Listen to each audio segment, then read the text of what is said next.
c'est très difficile de toucher le financement de Daesh parce que ce n'est pas dans le système international bancaire, mais c'est très lié avec le commerce dans la région, comme le pétrole, le marchandise de Captagon, des drogues entre Syrie et les pays de Golfe, avec le trafic dans les cigarettes, des autres choses comme ça qui ne sortent pas de la région. Vous voulez dire qu'il existe un système bancaire parallèle aux systèmes occidentaux, aux systèmes financiers que l'on connaît et qui échappe à toute forme de contrôle?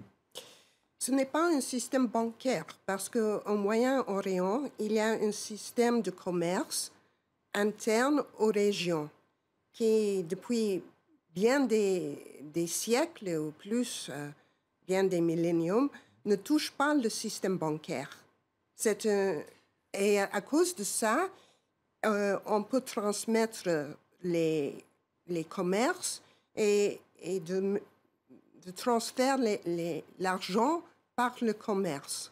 Alors, mais pourtant, on sait que l'organisation État islamique parvient à récolter jusqu'à $1 million par jour par la vente du pétrole dans les zones contrôlées par l'organisation État islamique.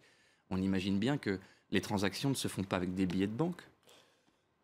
Parce que bien de cet argent, c'est devenu d'un transfert de pétrole en Irak, en Turquie, dans les régions. Et peut-être il y a des transferts de l'argent, mais aussi il y a un système de transfert de monnaie et aussi de produits qu'on a besoin. À cause de ça, ce n'est pas comme autre problème financier où on fait des transferts dans un système de la Suisse ou dans l'Angleterre. Il y a beaucoup de l'argent qui reste dans le Moyen-Orient et c'est beaucoup plus difficile de toucher cet argent. Vous avez nommé la Turquie. Est-ce que vous disposez d'informations vérifiées qui nous permettent de penser que les Turcs sont partie prenante de ce commerce qui, au regard de la communauté internationale, revêt un caractère absolument illégal?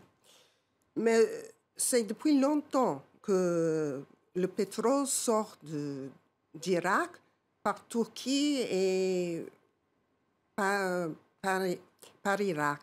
Parce que ça devient de période de Saddam Hussein, parce qu'il y a des routes pétrolières illégales qui existent jusqu'à ce moment. C'est une tradition historique et maintenant il y a plus de quantité, mais il dure depuis longtemps.